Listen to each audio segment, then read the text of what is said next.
Hello guys, ഞാൻ ഇന്ന് വന്നിരിക്കുന്നത് ഫ്രീ ഫയറിൻ്റെ ഒരു ഷോർട്ട് വീഡിയോ ആയിട്ടാണ്. നമ്മളിന്ന് OB49 അപ്ഡേറ്റിൻ്റെ പുതിയ കാര്യങ്ങൾ ചർച്ച ചെയ്യാനാണ് വന്നിരിക്കുന്നത്. ആദ്യം തന്നെ നമുക്ക് നമ്മുടെ ട്രെയിനിങ് ഗ്രൗണ്ടും ക്രാഫ്റ്റ് ലാൻഡും ഒഫീഷ്യൽ മോഡും തമ്മിൽ രണ്ടായിട്ടിരിക്കുന്നു. അപ്പോൾ നമുക്ക് ഡയറക്റ്റ് ക്രാഫ്റ്റ് ലാൻഡിലോട്ട് പോകാൻ സാധിക്കുന്നതാണ്. ഇതുപോലെ തന്നെ നല്ല സ്മൂത്തും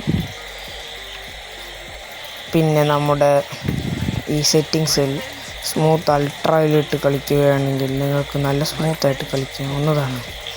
ഓക്കെ, ഇനി നമുക്കൊന്ന് ട്രെയിനിങ് ഗ്രൗണ്ടിൽ പോയി നോക്കാം. ട്രെയിനിങ് ഗ്രൗണ്ടിൽ വന്നാൽ നമുക്ക് ഒറ്റ ബോക്സാണ് കാണുന്നത്. ഇതിലാണെങ്കിൽ എല്ലാതും കൂടി ഇൻക്ലൂഡ് ചെയ്തിട്ടാണുള്ളത്. അപ്പോൾ നിങ്ങൾക്ക് ഹെഡ് ഷോട്ട് അടിക്കാൻ താല്പര്യമുണ്ടെങ്കിൽ ഡ്രാഗ് ചെയ്ത് സെൻസിറ്റിവിറ്റി കുറച്ചിടാൻ നോക്കുക. അപ്പോൾ ഈ വീഡിയോയ്ക്ക് എല്ലാവരും ലൈക്ക് ചെയ്ത് സബ്സ്ക്രൈബ് ചെയ്യുക പ്ലീസ്. Thank you.